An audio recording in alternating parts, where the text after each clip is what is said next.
Balinghoy na may arnibal naman nga ho ang aming minerienda ngayon mga ka-province. Yung arnibal ho ay galing mismo sa tubo na piniga ni Papa gamit aring ginawa niyang pigaan.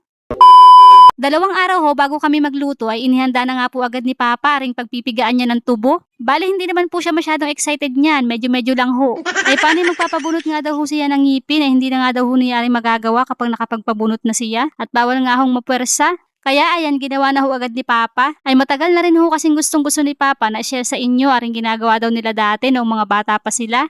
Kung paano sila nagpipiga ng tubo tas ay ginagawang arnibal na siya namang pagsasawsawan ng balinghoy o kamoteng kahoy. Ay mahirap naman hong mabigo at baka magtampo ano. At makalipas ho ang 2 araw ay hindi ho siya nakapagpabunot ng ngipin. Ay ayan ho at nagagayat na ng tubo. Iya ay kainaman. At ari naman ho si Tito sa kaaring kanyang bayaw ay tumulong na sa pagbabalat para gagayat-gayatin na lang ho ni Papa pagkatapos. Hinugasan ko na nga ho dyan aring mga ginayat-gayat na tubo. Pagkatapos ho ay naghukay na kami ni Papa ng balinghoy o ng kamoteng kahoy. Eto nga ho, todo effort si Manong Pidoy ninyo sa pagbunot. Tas ay tararan! Wala na bang mas payat pa, Jarn? At dahil mga payatot ho, yung mga nakuha namin balinghoy, ay eto ho at naghukay si Papa sa kung saan. Ay awan ko laang ho kung saan niya ang hinukay ni Papa at hindi na nga ho ako isinama para daw mabilis. Isip-isip ho siguro ni Papa ay tagatawa laang naman ako kapag nakikita ko siyang namimilipit sa pagbunot. Ayan at pinagtulungan na nga ho naming balatan niya ang mga balinghoy. Ay abangan ho ninyo kung paano pipigain ni Papa yung tubo gamit yung kanyang ginawang pigaan. Para ho ang yung napapanood natin sa YouTube na mga primitive technology saka yung mga survival. Yung ang sound ho baga ay ho ho ho ha ha ha. Charot. Ginawang gorilla yung tatay. At eto nga ho mga ka-province at nagsimula na si Papa sa pagpiga ng tubo. Importante ho aring kahoy na sasangga sa ibabaw para pag tinuunan na ni Papa yung hawak niyang kahoy ay talagang mapipiga yung tubo. Talaga namang ubos ho ang katas ay. Wari ko'y pagdaliri ko ho ang napalagay dyan ay ako'y palakat ay. Ari ho at ipaparinig ko sa inyo kung gaano kalutong.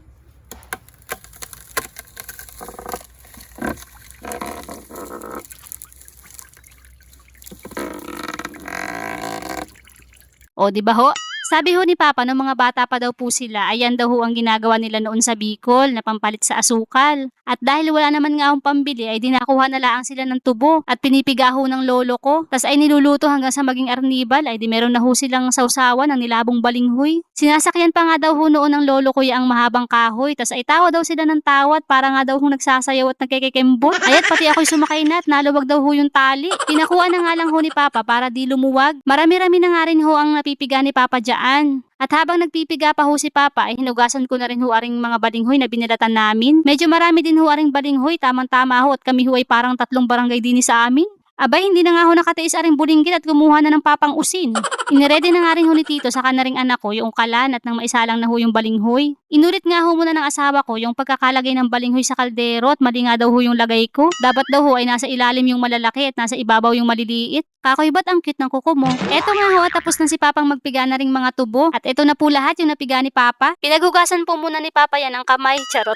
Ay gayan po pala ang kulay ng katas ng tubo, kaya ho pala pag ginawang asukal ay kulay brown. Kala mo'y pinaghinawan ay. Sinala na nga ho muna namin ni Papa bago isalang sa kalan. Pinagsabay na nga ho naming isalang aring katas ng tubo saka aring balinghoy. Arehong katas ng tubo mga ka-province ay kailangan daw ho ay hahalu-haluin, kaya naghalinhinan po kami ni Papa sa paghahalo. Hihintayin ho natin niya ang lumapot hanggang sa maging arnibal. Maya-maya ho ay naluto na yung balinghoy. At ang lola nyo ay hindi na naman nga nakatiis, lumantak na agad. Maya-maya ho ay ganito na ho ang itsura na ring katas ng tubo. Naging arnibal na ho. Ay di inaho na po namin at isinalin po muna sa maliit na kaserola. Kakoy ililipat ko na lang ho sa ibang lagayan mamaya. Eto nga ho mga ka-province at inilagay na namin aring arnibal din sa nilabo na balinghoy. Abay, kainan na naman. Salamat sa Diyos sa biyaya sa araw-araw. Ay kung magluluto ho kayo ng ganiri mga ka-province ay pwede rin ho ninyong gawin yaan. O kaya naman ay isawsaw na laang sa arnibal yung balinghoy. Pwede rin naman hong pagsamahin na lang sa isang lagayan. Ay depende ho sa trip ninyo. Bahala ho kayo sa buhay nyo at kayo na may malalaki na. Pinagalitan. Ayan at nilantakan na nga ho namin mga ka-province. Ay yanong sarap ho. Lalo kapag sinabayan ng kape. Ay busog hanggang gabi. O paano ho, yan po muna for today's video mga ka-province. Bye-bye, paalam, babush! Dasal mais.